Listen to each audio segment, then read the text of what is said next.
Palestinian civilians, whether they're detainees or not, as human shields is not something new. And it actually, this particular kind of behavior even has a nickname in the military parlance.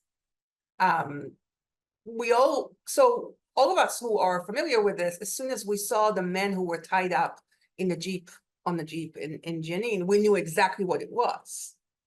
And of course, it's not an isolated case. It was just caught on camera.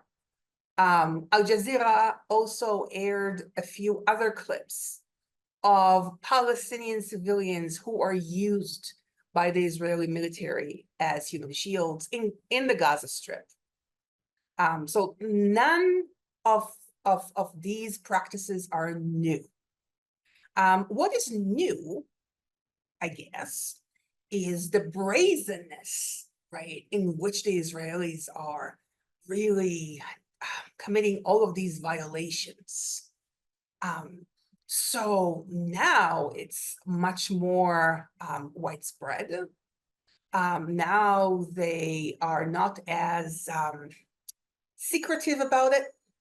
They're obviously not ashamed of it. The other day, Itamar Ben-Gvir, who is, his official title is Minister of National Security, but he controlled the Israeli police and actually also the prison system.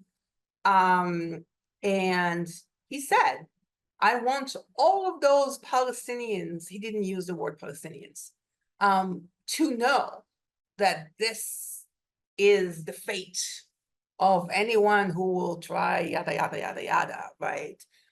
He also says that in order to make more room in Israeli prisons, they should execute.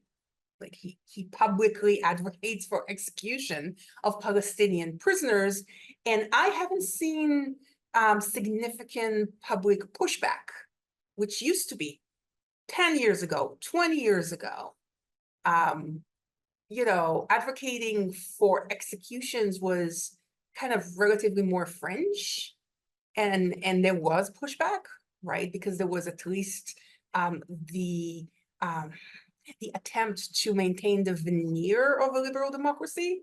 Now I don't see that. I'm seeing on Israeli television, right, politicians go on and advocating for, executions, advocating for, ethnic cleansing, advocating for genocide with very little pushback. And so, there's no, there is the sense that we are basically given carte blanche, right? There's impunity. We can do it. Nobody is going to stop us from doing this, which is very scary, especially when you think that Israel is stepping up, kind of ramping up its violence in the West Bank as well. With the Gazification of the West Bank, but by Gazification of the West Bank, I mean by launching airstrikes in places like Jenin or Tulkarm. And also, of course, what might become an assault on Lebanon as well, with a ground invasion. It's just this sense of impunity that, I mean, the Israelis always had a sense of impunity because they were given impunity, but this time it's sort of, it exceeds everything I've seen before. And the funny thing is that it exceeds the Israeli military performance on the ground, right? The Israeli military performance, if you actually look at what they've managed to achieve in Gaza, is not that impressive. It's like 9 months on, they promised they're going to crush Hamas and finish, and they haven't.